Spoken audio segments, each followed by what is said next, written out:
Hello dear student, মাধ্যমিক প্রশ্ন বিচিত্রা 2027 সালের ভোল 1 first and second summative evaluation টেস্টের বইটির জীবন বিজ্ঞান বিষয়ে প্রথম পর্যায়ক্রমিক মূল্যায়ন 2025 সালে বিভিন্ন বিদ্যালয়ের আসা প্রশ্নপত্রগুলি আমরা পৃষ্ঠা নম্বর সহ সলভ করছি। এর আগের ভিডিও পর্যন্ত আমরা 9 নম্বর যে কৃষ্ণনগর কলেজিয়েট স্কুল এই পর্যন্ত পাঠ্যপুস্তকের পৃষ্ঠা নম্বর সহ সমাধান করেছি। আজকে আমরা সলভ করব 10 নম্বর মিত্র ইনস্টিটিউশন মেইন যে সেটটি রয়েছে। তো চলো শুরু করি। 1 নম্বর বলেছে কোন উদ্ভিদকে ভারতীয় টেলিগ্রাফ উদ্ভিদ বলা হয়। পৃষ্ঠা নম্বর 2-এ একদম শেষের দিকে দেখবে এখানে এই যে বনচারাল উদ্ভিদ যে রয়েছে সেখানে এই বনচারালকে কি বলা হয়? ভারতীয় টেলিগ্রাফ উদ্ভিদ বলা হয়। তাহলে আমাদের সঠিক উত্তর হবে অপশন খ। 1-2 বলেছে একটি সংশ্লেষিত উদ্ভিদ হরমোন হলো। পৃষ্ঠা নম্বর 8 এখানে দেখো যে উদ্ভিদ হরমোন 3টি হচ্ছে অক্সিন, জিব্বেরেলিন এবং সাইটোকাইনিন। এই যে অক্সিনের আবার রাসায়নিক নাম হচ্ছে গিয়ে কি IAA, এবং পেজ তোমার 12-তে দেখো এই যে কৃত্রিম অক্সিন IBA, তার মানে IBA কি সংশ্লেষিত হরমোন। তাহলে আমাদের সঠিক উত্তর হচ্ছে কি অপশন ঘ IBA। 1-3 নম্বর বলেছে প্রদত্ত কোন পেশি পায়রার উড্ডয়নে সাহায্য করে না।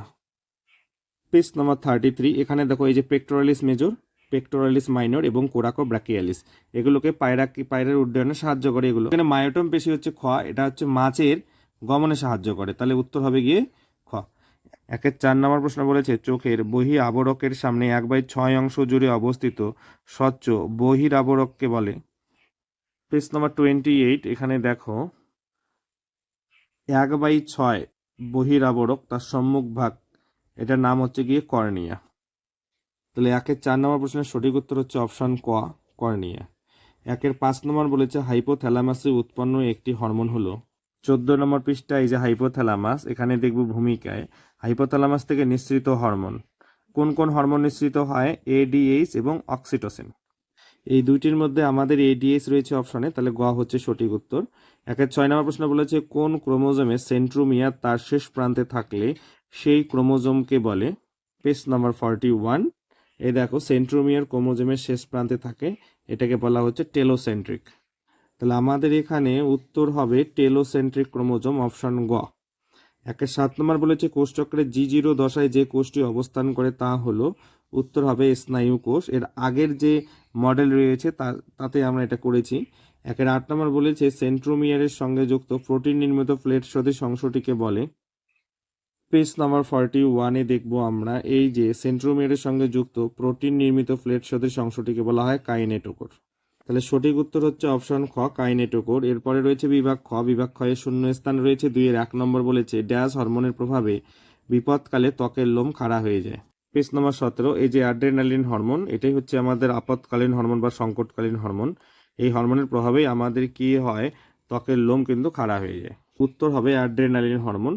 2 বলেছে মানব চক্ষু লেন্স ও রেটিনার মধ্যবর্তী প্রকোষ্ঠকে ড্যাশ বলে।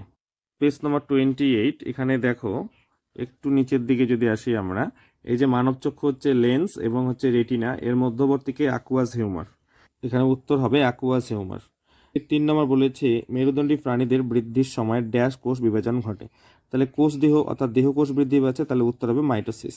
এরপরে রয়েছে 2-4 নম্বর, এটা সত্য মিথ্যা বলেছে স্নায়ুতন্ত্রের গঠনগত একক হলো নেফ্রন। নেফ্রন হচ্ছে গিয়ে বৃক্ক বা কিডনির গঠনগত একক, কিন্তু স্নায়ুতন্ত্রের গঠনগত একক হচ্ছে নিউরন। তাহলে আমাদের এই উত্তরটি হবে মিথ্যা। 2-5 নম্বর বলেছে শিশুর কথা বলতে শেখা হলো সহজাত প্রতিবর্ত ক্রিয়া। না, শিশুর কথা বলতে শেখা হচ্ছে গিয়ে কি অভ্যাসগত প্রতিবর্ত ক্রিয়া। দেখে নেব আমরা। পেজ নাম্বার 26 একদম নিচের দিকে দেখো, এখানে এই যে শিশুর কথা বলতে শেখা, এটা একটা অর্জিত প্রতিবর্ত ক্রিয়া। আমাদের 2-5 নম্বর উত্তর হবে গিয়ে মিথ্যা। 2-6 নম্বর বলেছে RNA তে ইউরাসিল ক্ষারকটি থাকে। পেজ নাম্বার 42 এখানে দেখো ইউরাসিল ক্ষারক, এই যে RNA এর মধ্যে ইউরাসিল ক্ষারক থাকে। তাহলে 2-6 উত্তর হবে সত্য। এরপরে রয়েছে স্তম্ভ মেলানো। 2-7 নিউক্লিওলার অর্গানাইজার রিজিয়ন, এটা হচ্ছে গৌণ কাজ, গয়ের সাথে হবে 2-7। এরপরে হচ্ছে 2-8 বলছে থাইরয়েড স্টিমুলেটিং হরমোন। পেজ নম্বর 14 দেখো এখানে এই যে থাইরয়েড স্টিমুলেটিং হরমোন, এই হরমোন থাইরয়েড গ্রন্থির বৃদ্ধি ঘটায়, নিয়ন্ত্রণ করে, এখানকার বিভিন্ন হরমোন খরিত হয় সেগুলো। তাহলে থাইরয়েড স্টিমুলেটিং হরমোন কি হবে? আমাদের থাইরয়েড গ্রন্থি হবে। 2-8 হচ্ছে গিয়ে ঘয়ের সাথে, এবং CSF হচ্ছে গিয়ে কি? পেজ নম্বর 26 এই যে CSF দেখো এখানে কেন্দ্রীয় স্নায়ুতন্ত্রকে সুরক্ষা প্রদান করে। তাহলে 2-9 সিএসএফ হচ্ছে গিয়ে এই কয়ের সাথে উত্তর হবে 2-9। এবার হচ্ছে একটি শব্দে বা একটি বাক্যে উত্তর দাও। 2-10 বলেছে নিচের 4টি বিষয়ের মধ্যে 3টি একটি বিষয়ের অন্তর্গত, সেই বিষয়টি খুঁজে বার করে এবং লেখো। বলছে synapsis, meiosis, chiasma, crossing over. Page number 51। এই যে দেখো মিওসিস কোষ বিভাজন, সেই মিওসিসেরই বৈশিষ্ট্য দেখো। মিওসিসের নিম্নলিখিত বৈশিষ্ট্য কি কি? মিওসিসের বৈশিষ্ট্যগুলো যদি দেখি, দেখো সাইনাপসিস হচ্ছে যখন কোষ বিভাজন হয়, মানে ক্রসিং ওভার হয় যখন সাইনাপসিস হচ্ছে। এই সাইনাপসিস হওয়ার পরে এখানে কায়াসমা গঠন হয়, ক্রসিং ওভার হয় এগুলোর মাধ্যমে। তাহলে এগুলো কি সব মিওসিস কোষ বিভাজনে হচ্ছে?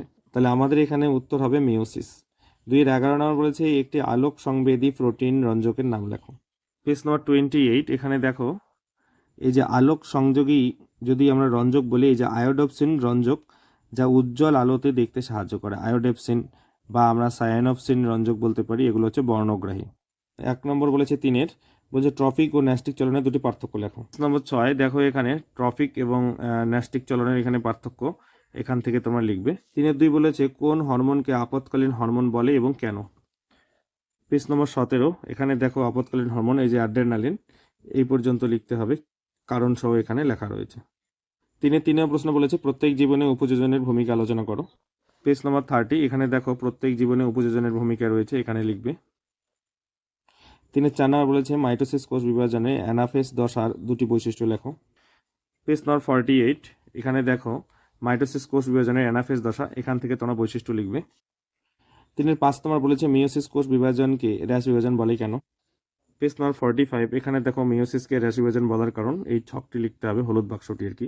6 নম্বর প্রশ্ন বলেছে উদ্ভিদ কোষ বিভাজনের সময় বেমতন্তু কিভাবে গঠিত হয়। পেজ নম্বর 49। আমরা একদম পার্থক্যর মধ্যে গিয়ে দেখবো, এই যে উদ্ভিদ কোষ এখানে এই পর্যন্ত লিখবে বেমতন্তু গঠন করে। এবারে ঘয়ের 1 নম্বর প্রশ্ন বলেছে মানব দেহের একটি আদর্শ নিউরনের চিত্র অঙ্কন করে নিম্নলিখিত অংশগুলি চিহ্নিত করো। এই ছবিটি আমরা এর আগের যে ভিডিওগুলি রয়েছে প্রত্যেকটা ভিডিওর মধ্যেই প্রায় ছিল, সেখান থেকে তোমরা করে নেবে। অথবা প্রশ্ন বলেছে উদ্ভিদ কোষের সাইটোকাইনেসিসের চিত্র অঙ্কন করে প্রদত্ত অংশগুলি চিহ্নিত করো। পেজ নম্বর 49। দেখো ওই যে উদ্ভিদ কোষের সাইটোকাইনেসিস, এই 3টে ছবি করতে হবে এবং এখানে নামগুলো রয়েছে, এই নামগুলি প্রশ্নের মধ্যেই রয়েছে তোমাদের, সেগুলো এখান থেকে চিহ্নিত করবে। 4-2 নম্বর প্রশ্ন বলেছে গরম বস্তুতে হাত পড়লে হাতটি তৎক্ষণাৎ সরে যায়, এই প্রতিবর্ত একটি রেখাচিত্রের সাহায্যে দেখাও। একসাথে বলেছে মাছের গমনে পটকার ভূমিকা লেখো। পৃষ্ঠা নম্বর 20। এখানে দেখো গরম বস্তুতে হাত পড়লে যে আমাদের স্নায়বিক পথটি হবে, সেখানে দেখো এই যে উদ্দীপনা, অর্থাৎ গরম বস্তুতে হাত পড়া, এখানে ব্র্যাকেটে লিখবে। সেখান থেকে গ্রাহক বলতে আমাদের হাত, সংজ্ঞাবহ নিউরন স্নায়ু কেন্দ্র যাবে, তারপরে আজ্ঞাবহ নিউরন, কারক হচ্ছে কি হাতের পেশি, তারপরে সাড়া প্রদান বলতে হাত গরম বস্তু থেকে উঠে আসা। পেজ নম্বর 105। এই যে পটকা রয়েছে, এখানে আমরা এই পটকার অগ্রপ্রকোষ্ঠ এখান থেকে শুরু করে এই পর্যন্ত লিখব, চাইলে তোমরা ছবি দিতে পারো। 4-2 অথবা প্রশ্ন বলেছে হরমোনের ফিডব্যাক নিয়ন্ত্রণ কাকে বলে, একটি উদাহরণের মাধ্যমে বুঝিয়ে দাও। একসাথে বলেছে রিসপন্ড লাং এফেক্ট কি। পৃষ্ঠা নম্বর 12, একদম শেষ পেজ, এখান থেকে শুরু করে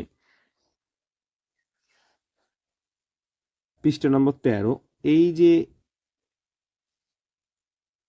ঘটে পর্যন্ত যদি লেখো, তাহলে ফিডব্যাক নিয়ন্ত্রণ কাকে বলে লেখা হয়ে যাবে।